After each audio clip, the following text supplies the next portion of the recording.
Welcome, it's Raj from 3CB. Arsenal's Dani Ceballos, on loan from Real Madrid, had a rough start to his time in London prior to the COVID-19 delay, never quite finding a rhythm, confidence, or comfort level to consistently impact the game.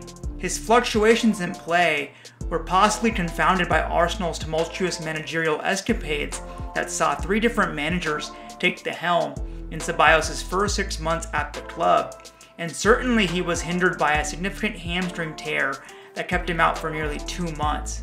However, the COVID-19 restart has served as a Dani Ceballos restart as well, with the midfielder arguably having been the best player of the FA Cup winning side, and potentially an integral piece of the club and manager's ambitions moving forward, with increasing rumors that Ceballos may remain at the club for at least another year via loan. The numbers after the restart reflect Ceballos' newfound renaissance during it. The key question becomes, what changed? I found 2 key factors: tactical and fitness.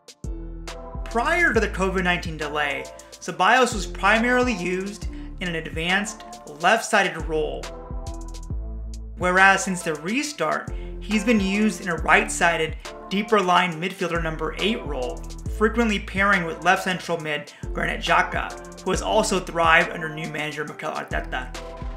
The advanced role on the left was more isolated, with Ceballos making and receiving passes at greater distances, whereas the deeper role has shortened those passing channels while simultaneously expanding the passing options.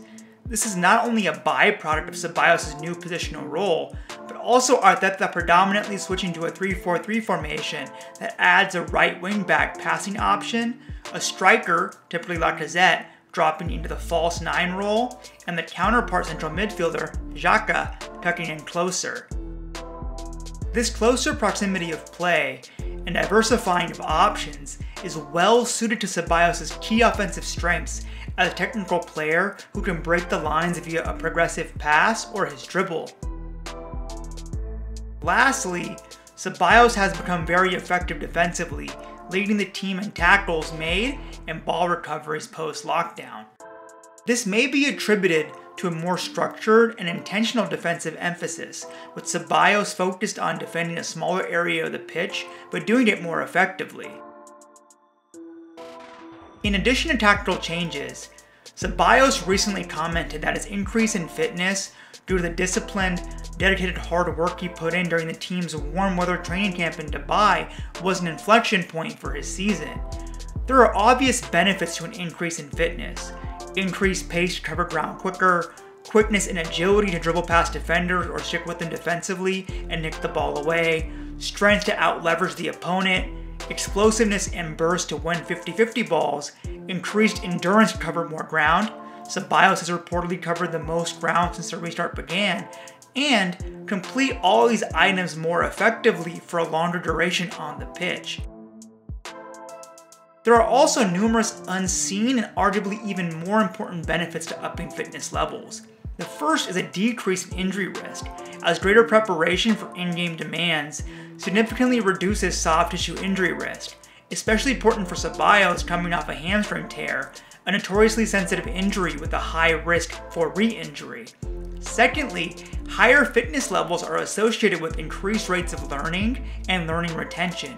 It's possible Ceballos is now better able to learn and retain Arteta's detailed game planning while further studying the opponent in-game and applying that learned information. This may explain why the Spaniard has adapted so quickly to a deeper role. Lastly, better fitness is closely related to better decision-making, as fatigue negatively impacts focus, memory, reaction time, and inhibits the prefrontal cortex, PFC, of the brain, which is responsible for high-level, complex decision-making. Ceballos' role as a central hub certainly requires complex, sharp decision-making to optimize positional defending, awareness, and linking play by creating and finding space to progress the ball and break the lines. If the player does indeed stay in North London past the current loan, which sounds like a top priority for the club, An off-season with Arteta and staff, along with continued focus on his fitness, will only further ignite his development and potentially establish Danny as a stalwart of Arsenal's spine for years to come. That's a wrap for this video. Thanks for watching. My goal is to provide you with in-depth, evidence-based, narrative-free analysis. You can always find me on IG and Twitter at 3CB Performance. Make sure to sub to the channel and follow along on all social media for latest updates. 3CB out.